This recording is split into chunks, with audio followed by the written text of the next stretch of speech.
God-given vision. Without it, you are dreaming a dream that will never come to fruition, and if it does, it won't last because it's not fruit that remains. Welcome back to my podcast, Conversations About the C Word. My name is Kyla P. Barnes, your financial chef and coach. This podcast is centered around the most critically important thing that we can do as humans to find understanding, which is to have meaningful dialogue as well as conversation.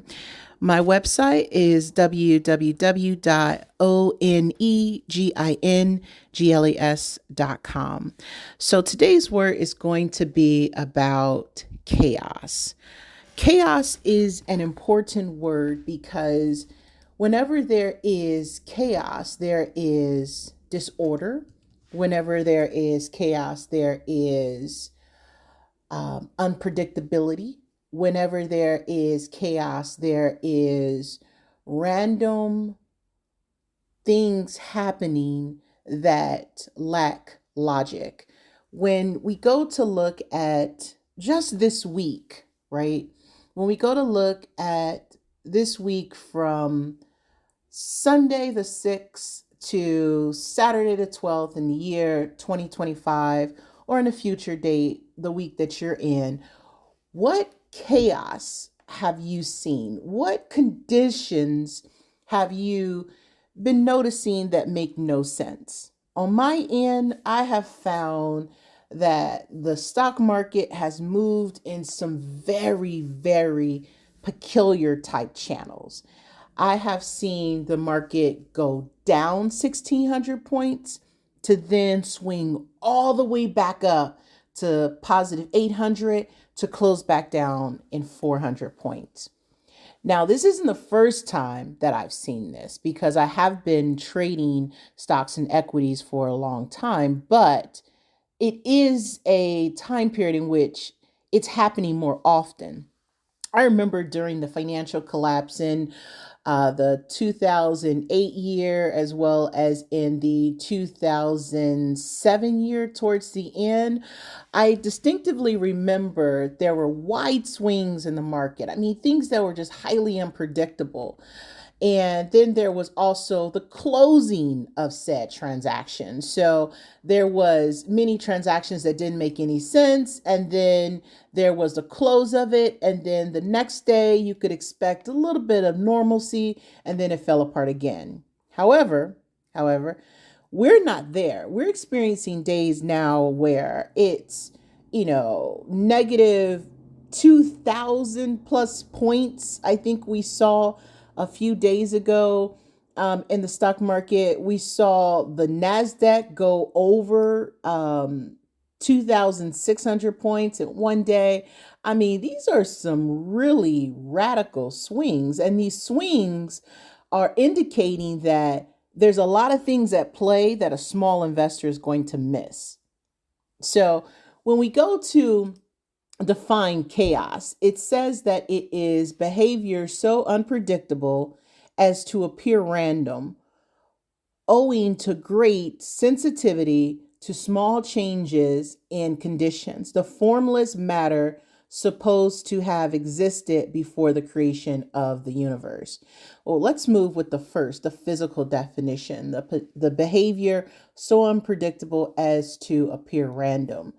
For some people, they may think that what is happening in the world as a whole related to inflation, economics, employment, the purchasing of goods, the elimination of services, some may believe that this is normal. Some may actually see it as being random, but I see it as a simulated level of chaos.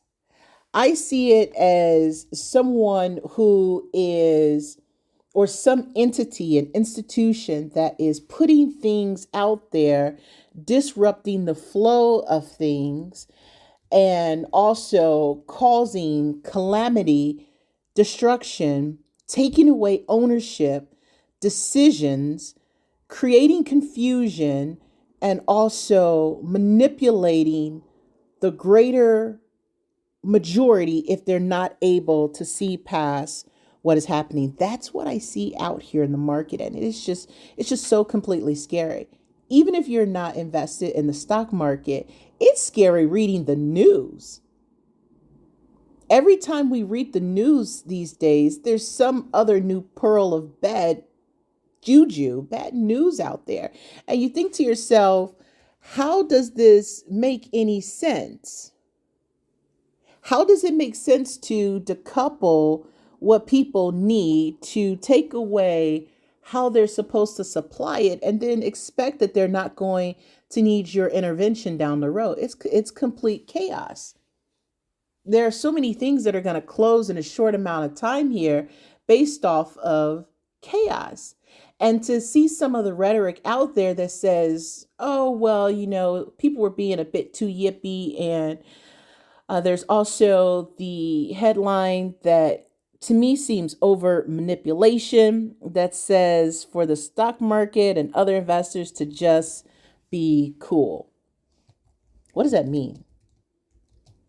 What does that mean to just be cool and you are losing your job? Your 401k is going down. Your manager is even more of a micromanager for you. You have less spending power. Your bills are going up. You're contemplating how you should pay one thing.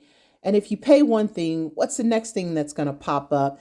And in addition, you have less time and bandwidth. How can someone be so fresca? How can somebody be so cool in a state like that? It just doesn't make any sense. I'm very interested to hear your thoughts because on my end, none of the things that we're seeing is making sense as to why this is happening and if it's meaningful to happen. There are things that are collapsing in this chaos that cannot be restarted or rebuilt because they are an end of a season. And it's because of what's happening out there. When you look at the stock market, which I think is a good model for what is happening in our society, what has happened in our society, and also where we could possibly go, we see that there is the prolonging of something coming to an end just because of someone else's resentment.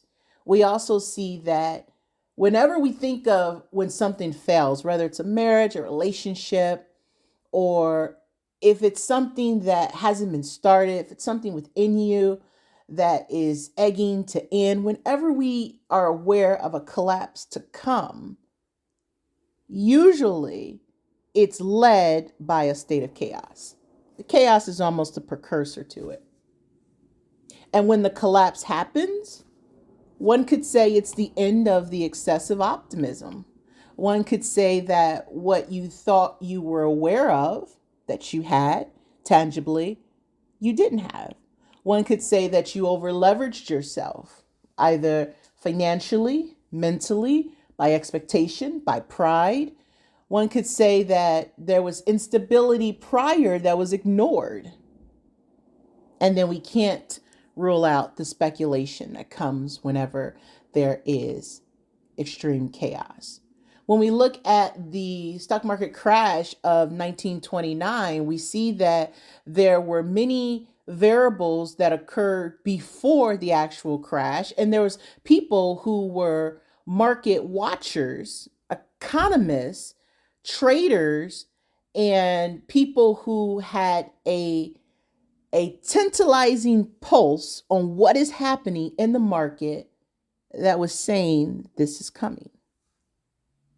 Most collapses, capitulations, have a watchman to say that this is coming.